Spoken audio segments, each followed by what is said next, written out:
بابوں کی محبت میں گرفتار تھا کب سے، احادیث پڑھی میں نے جو قرآن پہ کیا غور، یہ راز کھلا مجھ پہ بہت جستجو کے بعد، بابوں کا خدا اور کتابوں کا خدا اور۔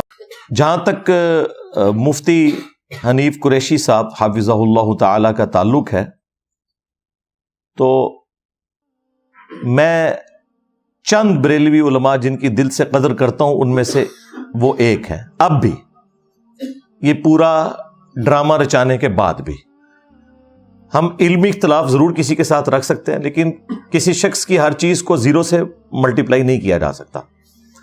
انہوں نے جو بریلوی فرقے کے اندر ایک یزیدیت کے جراثیم آئے تھے، ناصبیت کے آئے تھے، اس کے خلاف علم بلند کیا اور اہل البیت علیہم السلام کا دفاع کیا، بنو امیہ کو ننگا کیا، اس حوالے سے ہم ان کی جو خدمات ہیں نا ان کو خراج تحسین پیش کرتے ہیں، اس میں کوئی شک نہیں ہے۔ لیکن یہ جو ایپیسوڈ ہوا اور اس کے بعد جو دنیا میں انہیں ایک سزا ملی اس جھوٹ بولنے کے سبب، جو اس پلیٹ فارم سے متعلق انہوں نے بولے ایک سے زیادہ، کہ جب وہ یہاں سے واپس گئے تو سیدھے جا کے اپنے استاد محترم کے قدموں میں گرے، جا کے سجدہ کیا۔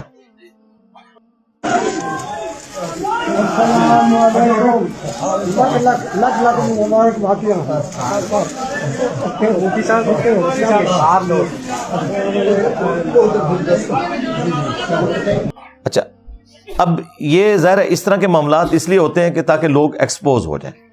اب وہ اس کی لاکھ تو جہاد بیان کریں کہ جی میں بوسہ دینے کی کوشش کر رہا تھا، میں فلاں کر رہا تھا۔ بوسہ دینے کے لیے ہاتھ کا ہو یا اگر کوئی شخص اپنے ماں باپ کے قدموں کو چومنا چاہتا ہے، ہم اس کو جائز سمجھتے ہیں، کوئی مسئلہ نہیں ہے، بشرطے کہ کوئی ریلیجس پرسنالٹی نہ ہو کہ اس کی لوگ عبادت کرنا شروع کر دیں، سوائے ایک شخصیت کے جس کی قبر مدینے میں ہے صلی اللہ علیہ وآلہ وسلم، وہ معاملہ ایک بالکل الگ ہے۔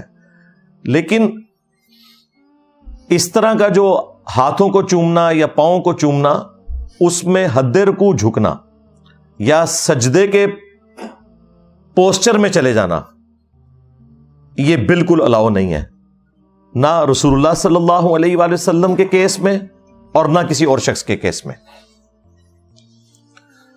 وہ تو سجدے سے بھی کوئی نچلی والی کیفیت میں چلے گئے ہیں، اور وہ ویڈیو ہم نے تو کوئی چوری چھپے بنا کے ان کی ریلیز نہیں کی ہے، مارکیٹ میں وہ ویڈیو انہوں نے خود ہی اس وقت تو بڑے فخر میں آ کے پھیلا دی، بعد میں اس کی صفائیاں دیتے پھر رہے ہیں۔ تو ہمیں تو پہلے ہی اس مکتب فکر کے اندر جو یہ کمزوریاں ہیں ان کا اندازہ ہے۔ میں خود 31 سال تک بریلوی رہا ہوں، 10 سال میرے دعوت اسلامی میں گزرے ہیں، میں گرین پگڑی باندھتا رہا ہوں ایون اپنی انجینئرنگ یونیورسٹی کے دوران بھی، تو مجھ سے زیادہ کون جانتا ہے کہ بریلویت کے اندر کیا خرابیاں ہیں۔ لیکن as far as books are concerned, یا اعلیٰ حضرت امام احمد رضا بریلوی صاحب کی جو تعلیمات ہیں ان میں تو یہ بالکل درست نہیں ہے جو کچھ انہوں نے کیا۔ انہوں نے تو مزارات کے حوالے سے بھی احکام شریعت میں کیٹاگوریکل مینشن کیا ہے کہ مزارات کو سجدہ کرنا حرام ہے، ان کے سامنے حد رکوع جھکنا بھی حرام ہے، اور پھر انہوں نے ساتھ یہ لکھا کہ قبر کا جو بوسہ لیا جاتا ہے اس میں اگرچہ اختلاف پایا جاتا ہے، لیکن احوط یہی ہے، یعنی اسی میں احتیاط ہے کہ بوسہ بھی نہ لیا جائے، کیونکہ اس میں آپ حد رکوع آپ کو جھکنا پڑ جائے گا۔ یہ احکام شریعت خود دعوت اسلامی والوں نے پرنٹ کی ہوئی ہے، اعلیٰ حضرت کی، المتوفا 1340 ہجری بمطابق 1921 عیسوی ان کی ڈیتھ کا ایئر ہے۔ لہذا حنیف قریشی صاحب نے جو کچھ کیا یہ پورے فرقے کی نمائندگی نہیں ہے، یہ ان کا اپنا ذاتی عمل ہے۔ یہ میں سمجھتا ہوں جو کچھ انہوں نے جھوٹا پروپیگنڈا کرنے کی کوشش کی، دنیا میں ان کو پہلی سزا اس شکل میں مل گئی۔ جب کوئی شخص اللہ تعالیٰ کی مدد سے چل رہا ہوتا ہے تو اللہ تعالیٰ غیبی مدد اس کے لیے فرماتا ہے۔ یہ کہتے ہیں جی انجینئر صاحب کے پیچھے کون ہے؟ بھائی تم لوگ یہ کہتے ہو کہ ہمارے پیچھے غوث پاک کا ہاتھ ہے، فلانے پاک کا ہاتھ ہے، فلانے شریف کا ہاتھ ہے، تو بھائی ہمارے پیچھے اللہ کا ہاتھ ہے الحمدللہ۔ تو ظاہر ہے اللہ کا مقابلہ تو کوئی نہیں کر سکتا، نہ کوئی شریف نہ کوئی پاک۔ تو یہ ان سے مس ہینڈلنگ ہوئی، اس میں کوئی شک نہیں ہے کہ ان لوگوں نے اپنے پیروں کو، اپنے بزرگوں کو، اپنے استادوں کو منی گاڈ بنایا ہوا ہے، اور یہ وہی خرابی ہے جو یہود و نصارہ سے اس امت میں ٹرانسفر ہوئی ہے۔ سورہ توبہ کی آیت نمبر 31 ہے، اتخذوا احبارہم ورہبانہم اربابا من دون اللہ۔ یہود و نصارہ نے اپنے بزرگوں کو، علماء کو، اور صوفیوں اور جوگیوں کو، راہبوں کو اور علماء کو، صوفیوں اور جوگیوں کو رب مان لیا ہوا تھا اللہ کے مقابلے پر۔ اب کوئی سوچ سکتا ہے کہ یہ صرف یہود و نصارہ کے لیے ہی خاص تھی بات، نہیں۔ صحیح بخاری اور صحیح مسلم دونوں کے اندر یہ حدیث موجود ہے۔ اللہ کے محبوب صلی اللہ علیہ وآلہ وسلم نے فرمایا، تم بھی اگلے لوگوں کے پیچھے چل پڑو گے، قدم بقدم، بالشت بر بالشت، حتیٰ کہ ان میں سے کوئی گوہ کے سوراخ میں داخل ہوا تو تم بھی وہی برائی کرو گے۔ صحابہ اکرام علیہم رضوان نے پوچھا، یہ اگلے لوگوں سے مراد کیا یہود و نصارہ ہیں؟ آپ نے فرمایا، اگر وہ مراد نہیں تو پھر کون سے اور لوگ مراد ہیں؟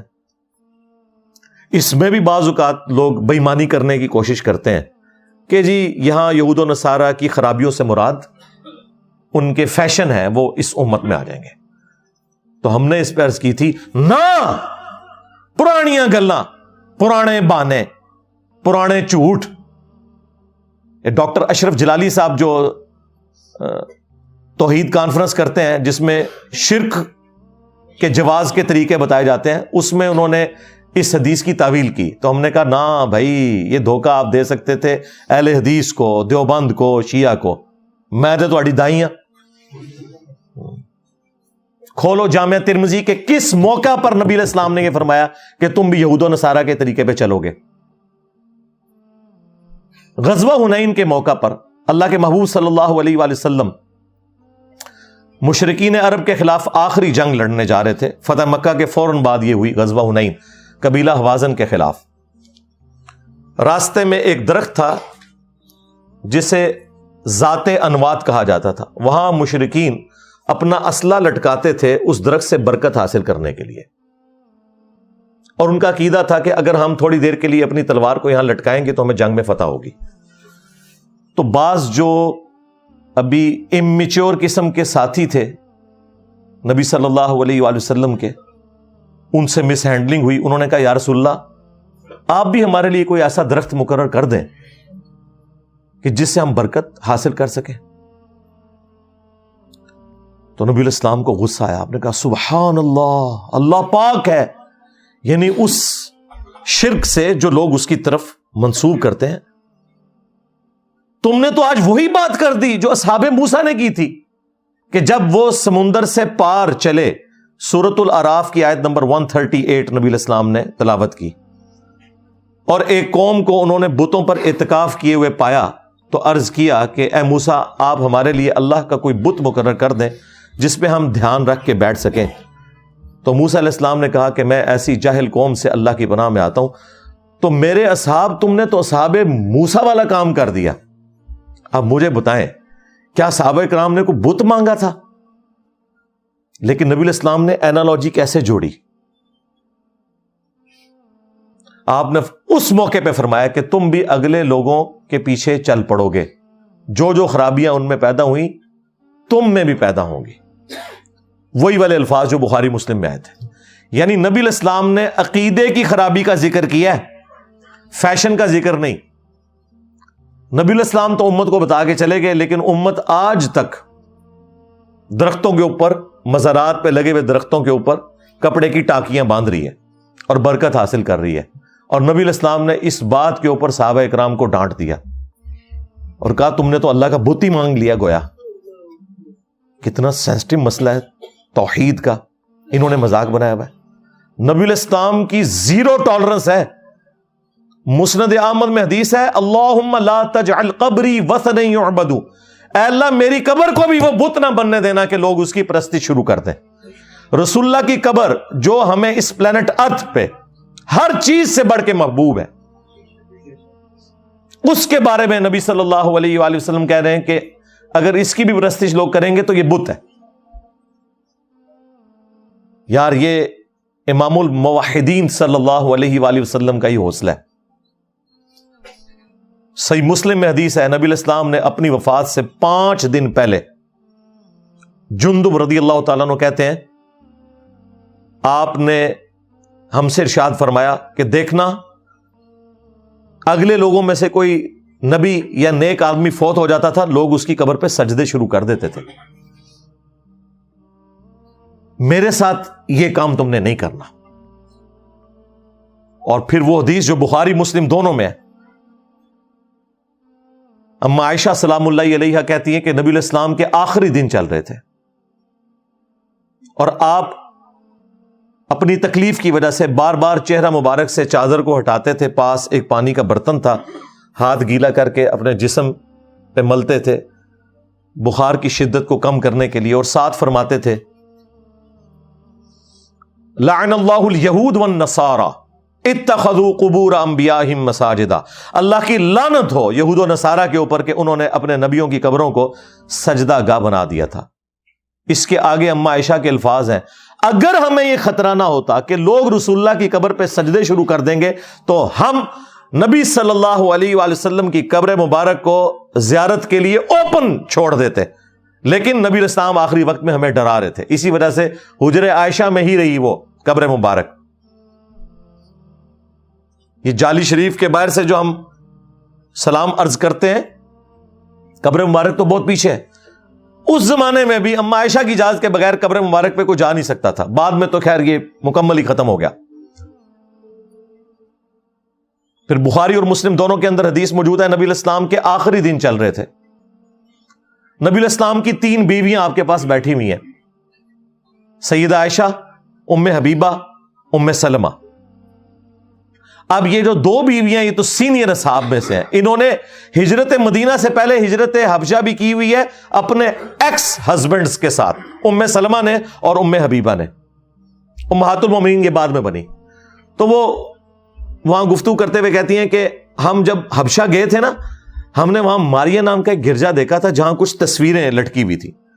نبی علیہ السلام اس تکلیف کے عالم میں بھی ایک دم تڑپ کے اٹھے، آپ نے کہا ان کی یہی تو خرابی تھی، جب کوئی نبی یا نیک آدمی فوت ہو جاتا تھا وہ اس کی قبر کے اوپر پہلے تصویریں لٹکاتے تھے، پھر وہاں پہ سجدے شروع کر دیتے تھے۔ قیامت کے دن یہ لوگ بدترین مخلوق بنا کے اٹھائے جائیں گے۔ یہ کہہ رہے شرک ختم ہو چکا ہے۔ نبی علیہ السلام کو آخری وقت میں ٹینشن یہ ہے کہ میری امت یہ کام نہ ڈالے۔ اس کے اوپر میں نے الگ سے ایک ویڈیو ریکارڈ کروائی ہے، مجھے تم سے شرک کا خوف نہیں، وہ آپ دیکھ لیں، میں نے ان کی طبیعت صاف کی ہے۔ ان جھوٹے لوگوں نے پوری امت کو بیچ میں شامل کیا۔ یہ جو علی اللہ کہہ رہے ہیں نصیریہ، اگر شرک ختم ہو چکا ہے تو یہ علی اللہ کیوں کہہ رہے ہیں؟ تم رسول اللہ کو جھوٹا ثابت کرنا چاہتے ہو، نعوذ باللہ۔ آپ کے ماننے والے علی اللہ کہہ رہے ہیں شام کے اندر، شرک تو ہے۔ وہ آپ میری ویڈیو دیکھیں، پوری کی پوری امت مشرک نہیں ہوگی، ایک گروہ قیامت تک حق پہ قائم رہے گا۔ یہ نبی علیہ السلام نے بات کی تھی، انہوں نے پکڑ کے کہا جی امت سے شرک ختم ہو گیا، ان گج بج کے شرک کرو۔ تو وہ بات وہاں سے سٹارٹ ہوئی تھی کہ مفتی صاحب جا کے اپنے پیر صاحب کے سیدھا قدموں میں جا کے تو انہیں منی گاڈ کا درجہ دیتے ہوئے جا کے وہ کس طریقے سے حرکت کر رہے ہیں۔ ان لوگوں کو شرم بھی نہیں آتی۔ سنن ابی داؤد کے اندر، سنن ابن ماجہ کے اندر حدیث موجود ہے، ایک صحابی نے آ کے نبی علیہ السلام کو سجدہ کیا، آپ نے فرمایا سر اٹھا، یہ کیا کر رہا ہے؟ تو انہوں نے عرض کیا کہ ہم نجدیوں کے شہر کوفہ گئے تھے، وہاں ہیرا نامی ایک جگہ، وہاں لوگ اپنے سردار کو سجدہ کرتے ہیں، تو آپ تو اللہ کے محبوب ہیں صلی اللہ علیہ وآلہ وسلم۔ آپ نے فرمایا جب تم میری قبر سے گزرو گے، ہائے ہائے ہائے، کیا میری قبر پہ بھی سجدہ کرو گے؟ ان کا نہیں یا رسول اللہ۔ اچھا صحابہ کو یہ پتا تھا یہ کام نہیں کرنا۔ آپ نے فرمایا پھر مجھے کیوں سجدہ کر رہے ہو؟ اگر میں سجدہ جائز سمجھتا تو بیویوں سے کہتا کہ اپنے خامدوں کو کریں اس حق کے سبب جو اللہ تعالیٰ نے ان کو دیا ہے۔ بس یہ آخری حصہ یاد رکھا ہوا ہے۔ پوری حدیث عقیدہ توحید کو واضح کرنے والی تھی، شرک کو مٹانے والی تھی، انہوں نے ہڑپ کر لی۔ تو دیکھ لو پھر اللہ نے تمہارے اوپر کتنی بڑی بلا چھوڑ دی ہے۔ میرے نبی سا ہے ہی کوئی نہیں، تیرے بابے تھے شے ہی کوئی نہیں۔ تو بابوں کے آگے جا کے جھکتا ہے، نبی نے تو اپنے سامنے نہیں جھکنے دیا اس طریقے سے، لے جاؤ اپنے بابے تھو۔ کہتے بابے تھے شاہی کوئی نہیں۔ بالکل، جب نبی علیہ السلام کسی کو سجدہ نہ کرنے دیں تو تیرے بابے کے شاہ نے۔ میں اسی لیے تو تڑپ کے کہتا ہوں کہ مرنے سے پہلے اے مسلمان کر لے اس پہ غور، کتابوں کا خدا اور ہے، ان بابوں کا خدا اور۔ ہاں، یہ اگر اس شخص کے ماننے والے ہوتے نا جس کی قبر مدینے میں ہے تو یوں سجدے نا اپنے سامنے کروا رہے ہوتے۔ وہ 90 سال کا بابا ہے جو کروا رہا ہے، اور وہ آپ سمجھ لیں اس وقت سب سے بڑا ان کا بابا ہے۔ مفتی منیب صاحب تو ان کے بورڈ کے ہیڈ ہے نا، وہ اس بورڈ کا بھی سرپرست اعلی ہے۔ تو یہ تعلیمات دے رہے ہیں وہ، اگرچہ بابے بھی اللہ رسول کو ہی مانتے ہیں لیکن ان تعلیمات کے ساتھ نہیں جو نبی علیہ السلام نے تعلیم فرمائی ہے، یہ اپنے بابوں کی تعلیمات کے پیچھے چلتے ہیں۔ ابھی تو میرا لیکچر شروع ہی نہیں ہوا۔ ہاں،